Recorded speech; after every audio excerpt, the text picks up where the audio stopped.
Teacher যে বললো যে আপনি তার সামনে আমি সরি আপনাকে আমি যে কথাটা আপনাকে আমি যে শ্রদ্ধাটা করি এখনও শ্রদ্ধা করি বিষয়টা হচ্ছে আমি আবারও বলতেছি আমার জীবদ্দশায় কাশিয়ানী 6 মাস জয়েন করেছি আমি জামাল নামে পোলা চিনি না চেনেন না আচ্ছা ঠিক আছে আপন কট বললাম আপনি ওনাকে উনি তো আপনার শিক্ষিকা তাই না ওনাকে চিনেন না কত নাম্বারে থাকে উনি কত নাম্বার স্কুলে আসে ওনার স্কুল এই যে 41 নম্বর স্কুল রিসেন্ট ওনার স্কুলে আমি সেদিন গেলাম আমার মনে হয় এই ফার্স্ট ওনার স্কুলে গেছি আমি আমার 171টা বিদ্যালয় আমি সবগুলো বিদ্যালয়ে আমার যাওয়া হয়নি যেটা বাস্তবতা উনি অসুস্থ ছিলেন উনি যে ফাইল নিয়ে আসছেন ওনারে আপনি দাঁড়া করে রাখছিলেন ঘন্টার পরে ঘন্টা ঘোরাচ্ছিলেন এই যে অভিযোগটা তুলছে এই ব্যাপারে আপনি কিছু বলেন এ বিষয়ে আমার কিছু আমি তো আগেই বললাম উনি যদি এই অভিযোগ তুলে উনি আমার পরিবারের একজন সদস্য শিক্ষক আমি এইখানে যে কাজ করতেছি আমি কখনো কাউকে তার লিগ্যাল যে কাজগুলো থাকে কখনো কোনো কাজে আমি ঘুরাইও নাই ফিরেইও নাই এবং উনি যদি আমার আচরণে কষ্ট পাইয়ে থাকে হয়তো প্রথম অবস্থায় আমি ওনারে চিনি নেই বা কিছু হয়েছে কি না আমার জ্ঞাতার্থে আমার সব স্বেচ্ছায় সজ্ঞানে আমি এই কাজগুলো করি না ভাই এটা আমার ব্যক্তিগত আপনার পিয়ন তার কাছে টাকা চাইছে পিয়ন এটা আমি শুনলাম যে সে চাইছে আমি সে বলুক যে আমি বিষয় কিছু জানি এখন তো অনেক কিছু বলতে পারে তবে আমি শিওর যে এরকম আপনি যে আপনি আপনার টিচারদেরকে ঘুরান হ্যাঁ বিলটি লাগতে পারে সই করেন না এবং আমি সই করেন না যখন পিয়ন টাকা নিলে পিয়ন টাকা খেতে পারে সেইটা কিভাবে সই করেন আজকে আমি যে চাকরি করতেছি আজকের দিন আজকে কত তারিখ 29 তারিখ আমি হিন্দু ধর্মের আমার পূজা আছে তারপরও আমি স্টেশনের থেকে ছুটি নেই কেন নেই জানেন এই টিচারদের যাতে আমি যদি ছুটি নেই ওনার মাসের বেতন হইতে শুরু করে অল এভরিথিং কাজ করে আমি না আমি নেই আমার আমি ইচ্ছা করলে নিতে পারতাম অফিসার আছে নিতে পারে না তো এটা আমি পালন করি আর যদি সেইটাই হইতো তাহলে পরে আপনি বলতেছেন কি যে উনি যে বললো যে ওনাকে এইখানে বারবার ঘোরানো হয়েছে ঘোরানো আমি আবার বলছি ওনাকে ঘোরানো হয়েছে ওনাকে দাঁড়া করে রাখা হয়েছে বিধায় ওনার পিয়নের কাছে যাওয়ার পরে এই ফোন পিয়নের কাছে যাওয়ার পরে পিয়ন আপনার কথা বলে ওনার কাছে টাকা চাইছে উনি পিয়নের কাছে কি আমরা ধরে নেব যে আপনি ওনাকে দাঁড়া করে রাখা এবং ঘুরানোর আপনি কেন এটা যে পিয়ন হয়ে আসুন আপনি সেটা কেন ধরে নেবেন ওনার যে ফাইলটা যেটা ওনার হইল ওনাকে দাঁড়া করাই রাখলাম বা কিছু করছি ঠিক আছে মডেল স্কুলের প্রধান শিক্ষক ওনার ফাইলটা নিয়ে কালকে আমার কাছে আসে নাই আমি কি তারে ঘুরেছি ওইটাকে আসিক জানতো আমার প্রশ্ন কালকে তো ওনার ফাইলটা মডেলের হেডমাস্টার কালকে আমার কাছে নিয়ে আসলো ওই ফাইল ওনার আমি কেন করে দিচ্ছেন সব কেমনে করে দেবো কেন আমি যে কথা বলছি বোঝেন না ওইটার তো একটা চিঠি আছে ওনার আমি কাগজ পাঠাইছি সাহায্যের জন্য পাঠানোর পরে যেটা হইলো ওনার ওই কাগজে আবার ওনাকে ফিরতি দিছে ওইখান থেকে ফেরত দিছে যে অফিস থেকে যেখান থেকে সাহায্য দেওয়া হয় তো ফেরত আসার পরে তো আমি বলছি যে আমাকে ওইরকম একটা ডকুমেন্ট দেন আমি আপনারটা সই দিয়ে দিই সেটা কি ডকুমেন্ট তারা যে কিছু চাইলো সেটা আমি না জানিয়ে দেবো কিভাবে আচ্ছা এই ব্যাপারটা এই বিষয়টা একটু বলেন তো হাসিব ভাই যে এই যে ফাইলটা আপনার ফাইল কি ওইখানে জমা দেওয়ার পরে আবার ফেরত আসছে কাগজপত্র একটা ফাইল এইখান থেকে স্যারের ফরওয়ার্ডিং দিয়ে সই করে পাঠানো হয় ফাইল একবারই পাঠানো হয় ওইখান থেকে যদি পরবর্তীতে যদি আবার কোনো কাগজপত্রের ল্যাকিংস থাকে সেটা আবার চিঠি দিয়ে জানানো হয় যে এই কাগজপত্র লাগবে আপনি পাঠান সেই পাওয়ার পরে স্যারের পাঠাবে এটা অফিশিয়াল নিয়ম এটা হলো অফিশিয়াল নিয়ম আচ্ছা কারণে এখন এই দেশে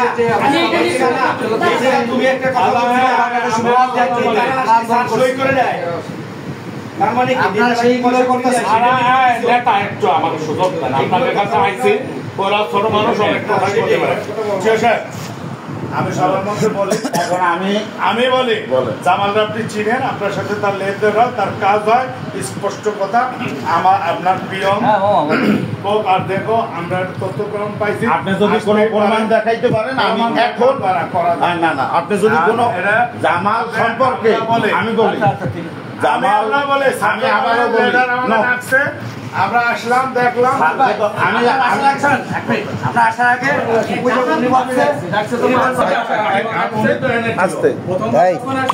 আমি আমার কথাটা বলার পরে মনে হয় সব প্রশ্নের উত্তর। বাবু কথা বলে না, আমি কিছু প্রশ্ন করি। আচ্ছা, আপনার এই যে ঘটনাটা, আপনার পিয়ন যে আপনার প্রত্যেকটা শিক্ষককে এই যে শিক্ষক শিক্ষিকারা হয়রানি করে বিলের কাগজে সই করার জন্যে, বিল পাস করার জন্যে, যে উৎকর্ষ চায়, টাকা চায়, এই ব্যাপারে আপনি একটু বলেন তো। আপনি এই ব্যাপারে আমি বললাম কি, আমার এই অফিসে উইদাউট মানি টাকার তো কোনো প্রশ্নই আসে না। আমি এই কথাটাই বলতে চাচ্ছি, আসিফ সাহেব যে আমি ডাকাই আনছি, ওনার এই কাগজটা, এই 1 মিনিট, ওনার এই কাগজ, ভাই এই সবাই শোনেন, ওনার এই কাগজটা আসিফ প্লেস করছে, আমি সাথে সাথে সই দিয়ে দিচ্ছি, সাথে সাথে। এরপরে আসেন, উনি জানি না, উনি যদি কষ্ট পেয়ে থাকে আমি দুঃখিত। আমি যে কাজটা বলেছি, এইটা একটা কাগজ, সবার কাছে বলতেছি, ওনার যে ডাক্তারি কাগজপত্র সবার ফাইল যেভাবে আসে আমার কাছে, ওনার কাগজ আসছে, আসিফ সাক্ষী, আমি তালটুল করে সই দিয়ে দিছি, যতক্ষণ পারি সই করে দিই, প্রত্যেকটা মানুষের কাজ, কারণ আমি সেবা করতে আসছি। শোনেন, আপনারা একটু আমার কথা এই বিষয়টা একটা প্রশ্ন করতেছি, আমার কথা শেষের পরে আমার কথা শেষ করতে দিবেন না, তাইলে আপনার যেটা, আচ্ছা বলেন, আমার কথা শেষ করতে দেন, সবার জানার দরকার আছে। এরপরে আমার কথার পরে আপনারা বলবেন। ওনার কাগজ উনি দিছে, আরো 2-3 মাস আগে আমি ওনার পেপারসে সই দিয়ে দিয়েছি। সই দিয়ে দেওয়ার পরে 3 দিন আগে, 2 থেকে 3 দিন আগে উনি আমার কাছে এতগুলা ফাইল নিয়ে আসছে, আরও ওই সেম কাগজ আসার পরে উনি আসলে সন্ধ্যার পরে আসছে। জন্য আমি ব্যক্তিগতভাবে বলি, আমি ভাই, আমার অফিস তো 9টা 5টা, ঠিক আছে, বৃহস্পতিবার। ওই দিন কী বার ছিল ম্যাডাম? আমার সামনে বসছেন, আপনি আমার সামনে আছেন, আমার কথা আপনি, আমি 5টা 6টা প্লিজ কথা বলেন। আমার অফিসে একজনের স্টাফ, আমি আছি, আমরা 5টা পর্যন্ত, 4টে 6টা 7টা পর্যন্ত আমি কাজ করি। আমি স্টেশনে থাকি, আমার বাড়িতে যাই সপ্তাহে, আমার কাজ থাকলে যেতেও পারে। ওনার কাজটার জন্য উনি আসলো, ওনার যে কাগজের যে বিষয়টা, সেটা হচ্ছে উনি 1 ফর্দ কাগজ দেওয়ার মধ্যে রুলটা হলো, ওনারটা আমি মার্কিং করে ডিটেলসটা পাঠিয়ে দিচ্ছি ওনার চিকিৎসা সাহায্যের জন্য। পরবর্তীতে উনি আবার কিছু বাড়তি কাগজ আবার এনে বললো, তখন হয়তো বা উনি যখন ওনার আমি এটা না বলছি, হয়তো আমার না বলার ধরনটা ওনার কাছে সঠিক হয়নি, এজন্য আমি ওনার কাছে লজ্জিত এবং সেটাকে কী বলে, আমি ওনার কারণ আমার একজন ম্যাডাম আমার আচরণে যদি কষ্ট পেয়েছে আমার কাছে প্রথমত, তো সেটা যাই হোক। তারপরে উনি চলে গেল, ওনার পরে আসলো মডেল স্কুলের হেডমাস্টার কামরুল সাহেব, গতকালকে এই ফাইলটা নিয়ে আসছে। কাল কিন্তু আমি এর আগে টোটাল সই করে দিছি, যত সাহায্যের ফাইল আছে সবই সই করে দিই, কোনো দিন কোনো ফাইল আমার কাছে ফেরত আসে না। এরপরে আসার পরে ওনাকে আমি বিদায় দিলাম। বিদায় দেওয়ার পরে গতকালকে মডেলের হেডমাস্টার আসলো কামরুল সাহেব, এসে আমাকে বললো, ফাইলটা নিয়ে রিপোর্ট করলো, তো স্যার এই অমুক, আমার ফাইলটা দেখবেন, আমার ফাইলটা সিল পর্যন্ত মারা অফিসে, আমি কিন্তু সই দেবো, তারপরে সিল মারার কথা।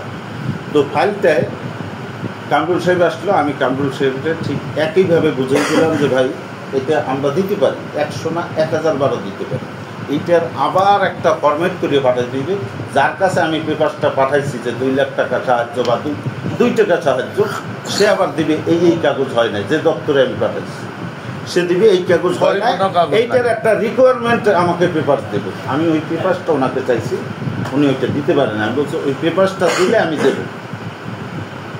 এই পর্যন্ত কালকে, আজকে সকালবেলা এরা আসলো, 3-4 জন আসলো, তাদেরকেও আমি ঠিক সেম পয়েন্টে বলে দিচ্ছি এবং সবার জন্য একই বিষয়। এখন ওনার যে কাগজ, ওনার যদি সপ্তাহিকর বিষয় হয়, আন্দাজে যেটা বলছে যে একটা সপ্তাহিক আমরা দিতে পারি না, আমাকে রাষ্ট্রসেবীর মতো দিচ্ছে, মেইন কপি দেখা অ্যাটাচ করে দেওয়ার মতন ব্যক্তি আর আমার আছে কিনা বলো। এটা কি প্রতি স্বাক্ষর না সত্যায়িত করা যাবে একটা বিষয়, সে যেটা বললো আঙ্কেল। হ্যাঁ জামান ভাই, আপনি যদি 500 টাকা দিয়ে করছিলেন, সই করছিলেন, 500 টাকা দিয়ে সই করছিলেন না? ওই যে চিকিৎসার কাগজ, আরে টিও অফিসি আমার কাগজটা সই করতে 500 দিলে হবে? আপনি কত দেবো কোন? আমার যে চিকিৎসা,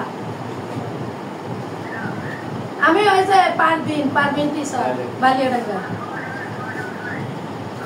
আমার সামনে সই করা নিয়ে গেলেন, বলেন যে 500 দিছি।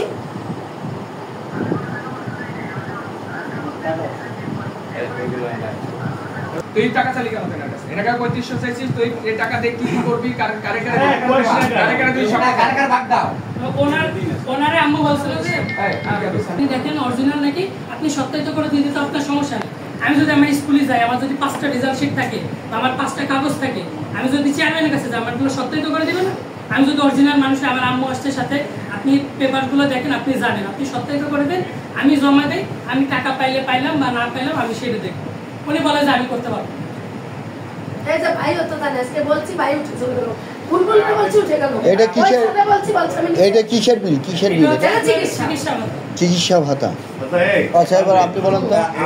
আমি কি বলতে পারি এখন? আপনারা মানে শুনতে চালেন কেন জানেন? কত টাকা চাইছিস? 50,000 টাকা। আচ্ছা জামালটা কে? জামালটা জামালটা অফিসে সব কাজ করে। মানে পাওয়া যায় কিভাবে? শিক্ষা অফিসে দাঁড়ায়। এই অফিসে আসে। আরে খালি ধরে দে শালার। আসিফ ভাই বলেন তো, আসিফ ভাই বলেন। মানে পয়েন্ট আমরা এই জানলে পরে অফিসের লোক ছাড়াও সার্ভিস এই দাঁড়াও না, আসিফ ভাই বলেন। সামনে টাটা করে মেরে দিল। আসিফ ভাই বলেন। এক্সট্রা কথা বলা যাবে না। আমি একটু তার বলবো। বাড়ি ভাঙ্গা, সে ধরো আমার একটা কেস থাকলো, ওই ধরো যেমন কেস মেডিকেলের কেস, সে আমার পার্টির সাথে কথা বললে তার কাছে দিয়ে দেওয়া হয় যে ভাই এই কয় টাকা আপনারা দিবেন, আপনি আমার কাজটা করে এই হলো সে টাকা, সে অফিসের কেউ না। এখন কি আমি কি বলতে পারি? অফিসের সাথে তার যোগাযোগ আছে। তো তার সাথে লাইনে আছে। আমি কি বলি? হ্যাঁ ক্লিয়ার। না এই কাশিম আমি থাকি না তো। অফিসের সাথে ভাই দিন তো অনেকে কষ্ট করতে চায় না। লাইনে নিয়ে আর রেডি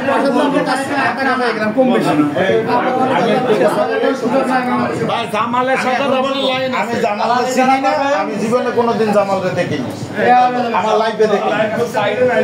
এবারে আসি ওই যে ওই জায়গায় দাঁড়াবো, ওই জায়গায় দাঁড়াবো। এই জায়গায় হ্যাঁ। চাইছে তো 3500। হ্যাঁ যা কথা খরচ করে না। জিজ্ঞেস করলো কত চাইছে? তোর স্বামী কত নেই, তুই কইছিস তো শেষ, আমাকে কতই করতে দিস না। লেট তো এই তুমি ওনার কাছে টাকা চাইছো কেন? এই জিজ্ঞেস করছে। হ্যাঁ তুমি, তোমার নাম কি? কি করো তুমি? এ বসে কিসের চাকরি করো? কি পোস্ট কি? অফিসার। তুমি এই যে স্যারের কথা বলে ওনার বিল পাস করানোর জন্য টাকা চাইছো 3500, এটা কি টাকা? কিসের জন্য চাইছো?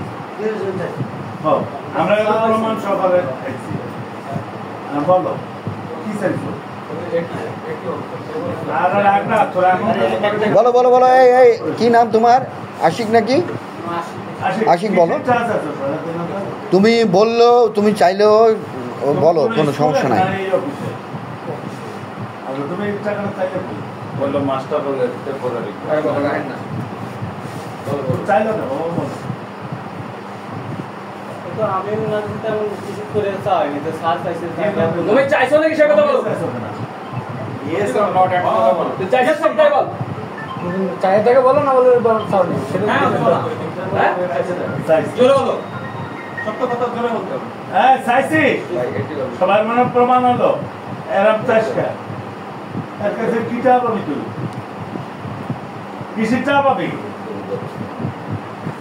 হ্যাঁ কিসের চা পাবি? ক সবার মধ্যে পাবি না। তাই কি চা? চালি কি চা? কাজ করে দেওয়ার জন্য এই টাকা দিলে সে সাইন করে দেবে। আর কিছু লাগতেছে না। টাকা চাইছিস কাকা? কি জন্য চাইছিস? তোর কার কথা চাইছিস? টাকা বল। সাহস করে বলো। কথা বল হ্যাঁ তুমি কিন্তু তোমার স্যার বলে থাকলে তুমি বলো। কিন্তু তুমি করে বাড়াও না। এগুলো আমরা কিন্তু এই যে জাহান্নাম শিক্ষা চালু এর বসালাম কি জন্য? এটা কে লাগালা? আর বলা আগে ধরে ধরবে না। এজন্য সবাই সাব্যস্ত করে সেভাবে করতে। টাকা কার কথা চাইছিস? কি জন্য চাইছিস? সে কথা ডিরেক্ট কনসেপ্ট দিবি। তার টাকা চালি কেন? টাকা কাকে কাকে দাও? তুই টাকা নিয়ে কারে কারে দিস? এরসেনিস হ্যাঁ এরসেনিস কি রাখতে তো পারি বলে ও সাংবাদিক ওই সাংবাদিক এই নেতা ওই যে ছাত্র দলের ইউনিয়ন নেতা আর আমরা যে সাংবাদিক নেতা আর তুই চিনিস আমরা তো কিছু বলি না ওরা কিছু টুকটাক শুনি আর এরা তো রাখতে বাধ্য খুব খারাপ তোর কাছে 80-25 টাকা যাবে বক্তব্য কি আপনি তো অসুস্থ সরকারের কাছ থেকে আপনি ফান্ড নেবেন এই ফান্ড নিতে যদি আপনি যদি এই সময় বিশেষ মানে এই ফ্যান্টাসি একটু ছাড়া যায় কালকে এই দাদা এটিও থেকে রিটায়ার্ড যাবে রিটায়ারমেন্টের টাকা নিয়ে যদি সে এরকম 10 তলা বিল্ডিং করে ঘুরে বেড়ায় তাহলে তো তার ভোগান্তি হবে না তার সব কিছু প্রসেস আছে আসুক আচ্ছা আমরা একটু আমি একটু আপনারা শোনেন মানে আমি যে জন্য আসিফ স্যারকে ডাকাইছি আসিফ স্যার পরে আমরা তো আইসি আবার তো পরে তো সমাধান ঘটনাটা ভাই এটা বাইরে দরকার আমাদের সামনে বলুন ঘটনাটা এক ডিটেইলস বলো এনে রাজনৈতিক নেতা আছে সাংবাদিক আছে আরে ও বলুক না কথা বলে রাখতে কথা বলবে আর ধৈর্য দাও সে বক্তব্যকে কি বলে তারপর আরেকজনের সঙ্গে কোনো মিথ্যা দরকার নেই সত্য দরকার আমার চিকিৎসা হয়েছে আমার 11 লক্ষ টাকা গেছে আমি 24 সালের নভেম্বরের 16 তারিখেতে আমি চিকিৎসা হয়েছি আমি রমজানে মেডিকেল ছুটি নেই 11 রমজানে আমার অপারেশন হয়েছে ঢাকা থেকে পপুলারিতে আমার চিকিৎসা হওয়ার পরে আমাদের সরকার একটা আবেদন করলে একটা টাকা অনুদান আসে সেটা হলো যাই হোক 2 টাকা হচ্ছে 4 টাকা প্রথম যেদিন আমি এই অফিসে আসছি আমি কিন্তু কাশিয়ানি 3 বছর অতিক্রম হতে গেল আমি 23 বছর চাকরি করছি বিদ্যালয় স্কুলে আলপাড়াগা থানায় আমি এরকম সমস্যা পড়িনি আমার কোনো জায়গায় যাওয়া লাগেনি কিন্তু এই জায়গায় আসার পরে আমি অফিসের সীমানা উঠাই আমার হেড স্যারই সব করে এখন হেড স্যারে বললাম স্যার আমার এই কাগজগুলো তো সই করতে হবে আপনি কি করে দেবেন হেড স্যার বললো না আমি করতে পারবো না টিও স্যার সব করে দেবেন আমি তখন বললাম স্যার আমি তো উপজেলায় গেছি তা এখন তো আমার বিশ্ব রেকর্ড বাঁচবে না কাশিয়ানি গোপালগঞ্জে এর কি হবে না কোন স্কুলের টিচার নাম কি বাড়ি কোথায় কোন হেড স্যারের সহকারী স্যার বলছে কি যে করার কিছু নাই ম্যাডাম আমি কিছু করতে পারবো না আপনি যা পারেন পরে আমি প্রথম দিন এই জায়গায় ঢুকলে সালাম দিয়েছি স্যার বললো যে বাইরে থাকেন পরে স্যারের আবার একটা সিস্টেম আছে 1 জন করে ঢুকায় 2 জন না গেল তখন আমি ওই জায়গায় 1 ঘন্টা দাঁড়ায় থাকার পরে স্যার বলছে আমি ঢুকছি সালাম দিয়ে স্যার আমার ঢুকতে পারি না আমি অতিষ্ঠ হয়ে যাচ্ছি স্কুল করে আইছি আমি সকাল 7:30টায় বেরোই ভোর 4:30 উঠি আর আমি এই অফিসে আসলি রাত 8টা পর্যন্ত বৃহস্পতিবার থেকে গেছি এই আসিফ ভাই যখন মনে হয় ছিল না আমি ফোন দিয়েছিলাম ভাই ওই সময় ব্যস্ত ছিল ফোন দিচ্ছি করে পরে কথা হয়েছে স্যার বললো কি স্যারের সামনে আমি সিস্টেম জানি না কোনোদিন করি নাই এই জায়গায় ফাইল ধরছে স্যার বললো এটা কি তা দেখে আমি বললি স্যার বললো যে আপনি তো সাহায্য চাচ্ছেন আপনি সাহায্য চান অনুদান চান আমার মন চাইলে আমি সই করবো না চাইলে করবো না এ হলো স্যারের বাসা তখনই আমার অনেক কষ্ট লাগছে কারণ আমি হলো বিধবা হয়েছি 11 বছর আমার পৃথিবীতে আঘাত পাতি কোনোটা পাখি নেই চলেন সব কাজ আমার করা লাগে আমার এই ছেলেরা আমি অনেক কষ্ট করে রাশিয়া স্টুডেন্ট বেছে পাঠাইছিলাম আমার এমন অবস্থা ছেলে সবাই না চললে বিছানা তো উঠবে নেই ছেলে আমার রান্না করে খাইছে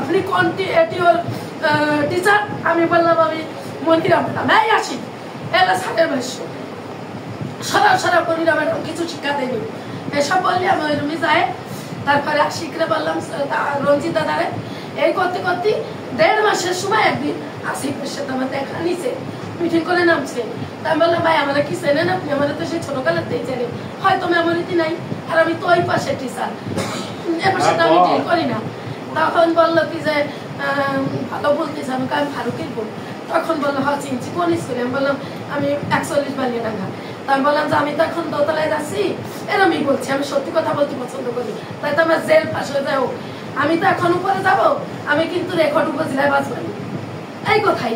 কারণ স্যারের সাথে আমার একটা কথা কাটাকাটি হলি, স্যার তো ওটা মাইন্ড করে রাখবে যে আমি কোন টিচার। তখন আমি বললাম যে স্যার বললো কি স্যার, বললাম যে এই ঘটনা। তা বললো যে বন্দি থাক, তুমি এখন যায় না, স্যারের সাথে আমাকে অনেক ই হয়েছে, স্যারের এখন মাথা গরম যায় না। বললাম যে না, আমি স্যারের কাছে যাবো না, আমি আশিকের কাছে যাচ্ছি। এই কথা বলার পরে আশিকের কাছে আইসি।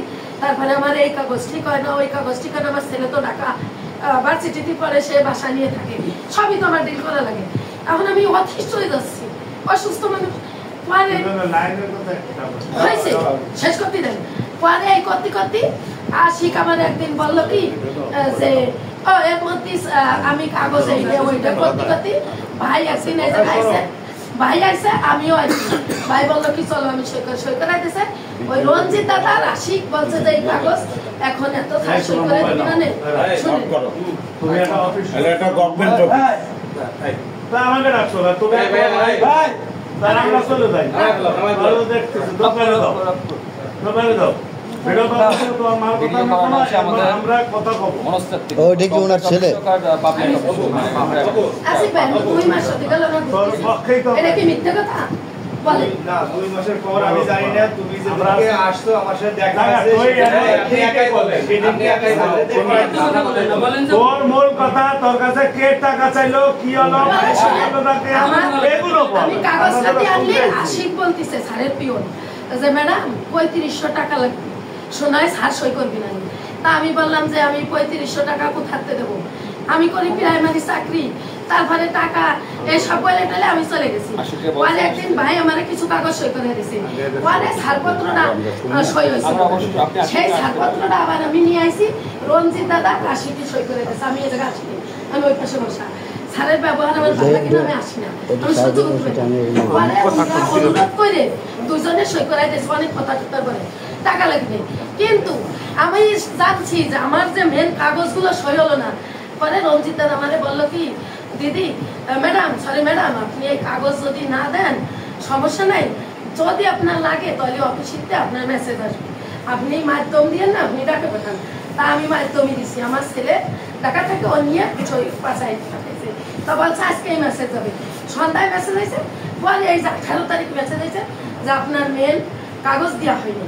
সত্যি আমি তো দিছি ভাউচার, আমার তো যে রিপোর্ট আর আমার যে অরিজিনাল সার্টিফিকেট 5টা, সরি ডাক্তারের কাগজ, সেই 5টাই তো আমি দিইনি। এখন আমি স্যারের কাছে ঘুরতেছি, বৃহস্পতিবারে আমি 3 দিনই রাত 8টা পর্যন্ত বসে গেছি, স্যার পর্যন্ত ফাটাই দিল, এমন আমার বাসায় এমন হয়েছে কান্দে চলে গেছি। পরে আসিফবারে ফোন দিচ্ছি, ধরে নেই, পরে কথা হয়েছে, আসিফ ভাই বলছে যে তুমি জানাতে পারো করোকে, এই সেই মেলার কথা, সেটা এই পর্যন্ত। আজ তো আমি আইসি আমার ছেলে, আমরা এর মধ্যে যা পালাম তোর কথা, কিন্তু শান্ত হয়ে কথা বললে সেটা আমরা বুঝতে হবে, উত্তেজিত কষ্ট আমরা বুঝি। তোমাদের ছোট না ভাই, এই দুনিয়া কারো কষ্ট করে বোঝে না, তাহলে কি আজকে আপনাকে আসলে তুমি বোঝো না বলে তোমার মতো আন্টি আপনি কথা বলছেন না, এজন্য আপনার কথা আসছে না। আমরা কিন্তু আপনি আপনার ছেলে আমরা ঘর পাই আছি, অত্যাশিত একটা আমরা ডিরেকশনে রাত এটা কি ছিল, এটা কি চিকিৎসা ভাতা? কথা বলছেন এখানে এটিও সাহেব বলছেন কি আপনাকে, আপনি অ্যাপ্লিকেশন করছেন, যে সাইন করে তার ইচ্ছা মন মতো ব্যাপার একটা। এই কথা হচ্ছে যে আপনি আপনার 1 ঘন্টা দাঁড় করা রাখছে, ভালো কথা। আর 3 নম্বর কথা হচ্ছে আসিফ টাকা চাইছে 3500, জামাল টাকা আসিফ না আশিক, আরে বাবা সে আসিফ আছে একজন তো, সে টাকা চাইছে আর জামাল টাকা চাইছে। জামালটা হলো কিরা? জামাল ভাঙ্গাবাড়ি, সেই সব আপনার কাছে চাইছে, সে অফিসের সংশ্লিষ্ট যখন পেপার স্যারের কাছে সাইন করাইতেছে, স্যার সাইন করাই দেয়নি, তখন জামালের কাছ থেকে সাইন করতেছিল। জামাল হচ্ছে আমাদের কাশিনা উপজেলার যত এইসব অর্থ সহায়তা আছে সে নিজে ডিল করে, 3 ভাগের 1 ভাগ টাকা সে নেয়। স্যার ওইখান থেকে 500 টাকা বলছে, আমার বের হয়ে যা বলছে যে আপনি স্যারের কাছ থেকে যদি নিজে করেন 500 টাকা দিয়ে দেন, স্যার সই করাই দিবে। আম্মু বলছে যে কেমনে, স্যারের কাছে এতদিন গেছি, স্যার তো করে দেন। তখন সে বলছে তাহলে আমার 50,000 টাকা দেন, আমি আপনার সবকিছু করে দেবো, আপনার স্যারের কাছেও যাওয়া লাগবে না, ঢাকাও যাওয়া লাগবে না। আম্মু বলছে যে না, আমি 50,000 টাকা দিয়ে সই করাইতে পারবো না। তখন সে বলছে যে উপজেলার সবাইরই টাকা দিতে হয়, অনেক আমার এত খরচ আছে। আম্মু বলছে আমি যদি করাই আমি 1 টাকা ছাড়া করবো, আমার ছেলে নিজে যায় কাগজ জমা দিয়ে। ওইখান থেকে আমি অফিসে যখন কাগজ জমা দিচ্ছি, তারা বলছে যে বিকেলের ভিতর তুমি একটা নোটিশ পাবা, মেসেজে তোমার লিখে দিব যে তুমি সবকিছু হয়েছে কিনা বা কোনো কিছু দরকার থাকে। তারা আমার ফোনে মেসেজ দিছে।